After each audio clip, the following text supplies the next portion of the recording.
La parole est à Madame Annick Girardin pour le groupe RRDP pour 5 minutes.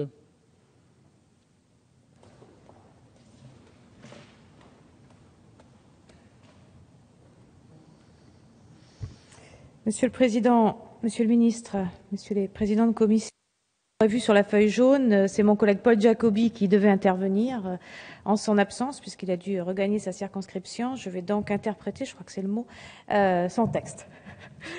L'aide publique au développement française traduit, semble-t-il, une volonté politique de rénovation, laquelle s'est traduite, si je comprends bien, par des assises du développement et de la solidarité internationale qui ont duré 4 mois de concertation, de table ronde, pour finalement aboutir à l'annonce d'une loi d'orientation et de programmation sur l'aide publique au développement et l'institution d'un Conseil du développement et de la solidarité internationale.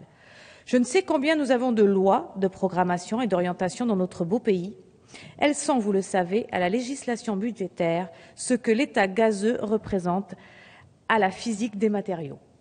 Je ne sais pas non plus combien nous avons de conseils nationaux, sans doute largement plus d'une centaine, de telle sorte qu'au point où nous en sommes, une de plus n'aggrave pas sensiblement notre incapacité à décider dans quelque domaine que ce soit. Ceci pour vous dire le très grand scepticisme qui est le mien face à ces perspectives de programmation stratégique et de concertation tous azimuts. Par ailleurs, notre pays prévoit de dépenser en crédit de paiement plus de 635 millions d'euros pour toute une série d'actions économiques et financières multilatérales. Je ne doute pas de leur utilité et de leur efficacité, puisque chacun peut se réjouir de la transparence, de la qualité de gestion, de la proximité du terrain de toutes ces structures multilatérales, dont les pratiques ont été dénoncées depuis bien longtemps, chaque fois qu'un contrôle sérieux a été mené. Il serait parfois utile que la représentation nationale fût informée par le contenu réel des actions engagées. Malgré une étude attentive, je n'arrive pas à comprendre la signification du paragraphe suivant.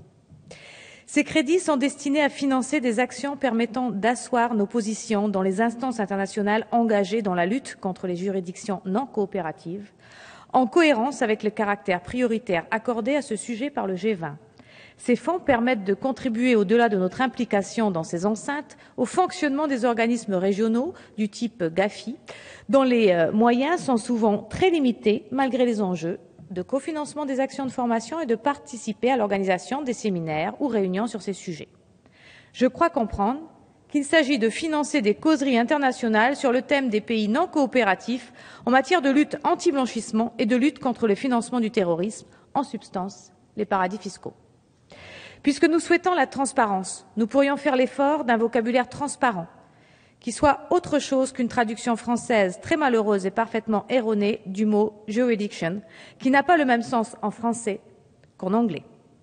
Pour en finir avec une chose plus que sérieuse, je voudrais dire un mot de l'AFD, qui est devenu un outil majeur de financement de l'influence française.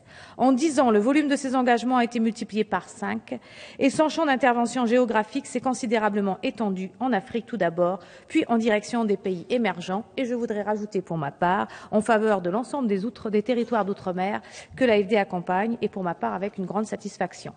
C'est aujourd'hui un outil essentiel et il faudra veiller de près au renouvellement de son contrat d'objectifs et de moyens pour les années 2013-2015. En tout état de cause, l'idée qu'il faudrait interdire à l'AFD d'intervenir dans les pays émergents est le type même de la fausse bonne idée. Sur le fond, parce que c'est peut-être là que l'on peut avoir l'influence la plus grande dans la lutte contre le réchauffement climatique et pour la préservation de la biodiversité, et ensuite parce que se priver d'agir et d'avoir une influence dans les pays émergents, sur le plan économique, reviendrait à se tirer une balle dans le pied, puisque, en termes d'influence économique française internationale et d'exportation, il faut d'abord être implanté dans un pays. Merci. Merci.